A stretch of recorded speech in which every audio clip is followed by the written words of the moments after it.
장군의 소리 안보브리핑 김민석입니다. 오늘은 김정은이의 사망설과 다시 공개 활동에 나타난 보도와 관련해서 말씀드리겠습니다. 잘 아시다시피 김정은이는 지난 4월 11일 정치국 회의를 마친 이후에 공개 석상에 전혀 나타나지 않았습니다. 그러다가 지난 5월 1일 순천 인비료 공장 준공식에 드디어 나타났습니다. 무려 20일이나 됐는데요. 상당히 긴 시간입니다. 이 기간 동안 김정은이의 모습이 사라지자 많은 추측이 나돌았습니다. 김정은이가 심장에 문제가 있어서 심혈관 수술한 뒤에 뇌사 상태에 빠졌다.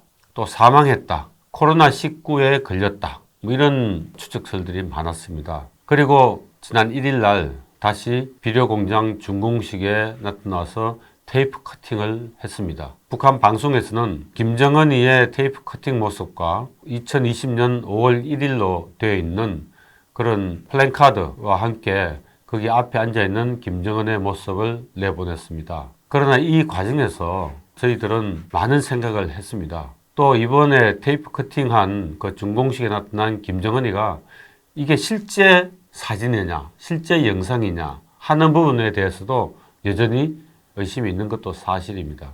최근에 김정은 사망설이 돌자 정부에서는 특히 통일부에서는 김연철 통일부 장관이 북한에는 특이 동향이 없다라고 했고 문정인 대통령 통일외교안보특보는 김정은이가 건재하다라고 했고요. 그러면서 많은 보도에서는 김정은이가 사망했다 이런 이야기들이 나왔죠. 그러다 보니까 다급해진 중국은 방역 의료진 그리고 대표단을 해서 50여 명을 북한에 보내가지고 정탐하기도 했습니다. 결과적으로는 북한 김정은 국무위원장이 20일 만에 공개 석상에 나타났는데 정말 이 부분은 의심이 많습니다. 과거에 1986년 김일성 사망 사건이 있었습니다. 나중에는 아닌 걸로 밝혀졌지만 전방에 있는 북한군 부대에서 조기를 개항했습니다. 우리로서는 그때 당연히 김일성이 죽었다고 판단했죠. 그런데 상황이 복잡해지고 북한 주민 통제 이런 문제들이 있자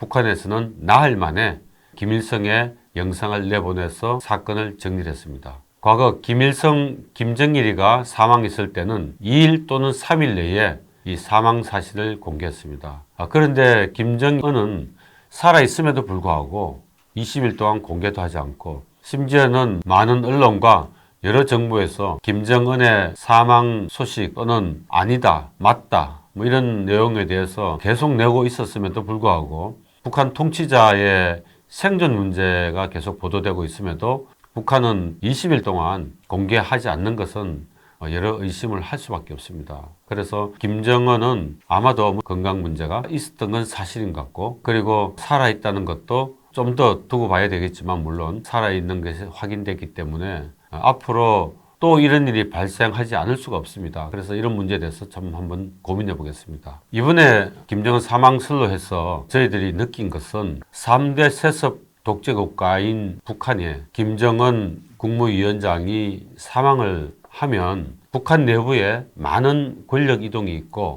그런 권력 이동은 물론 김여정 여동생 노동당 1부부장과 그리고 김정은의 형인 김정철, 김정은의 삼촌뻘 되는 김평일은 김정일의 이복 형제죠. 그래서 이 세 사람으로 권력이 이동될 수도 있고 또는 그게 실패하면은 북한 내에 있는 200명 가량의 세습 엘리트.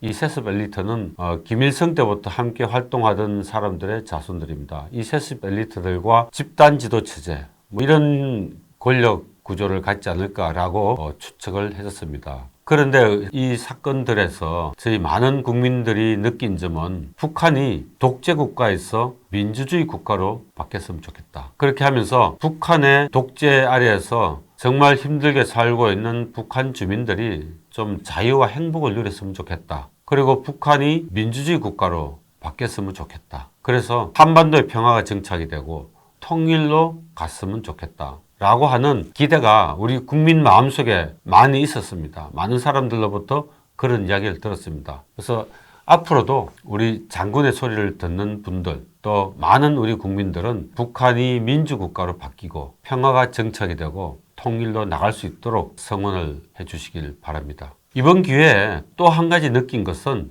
한미동맹의 중요성입니다.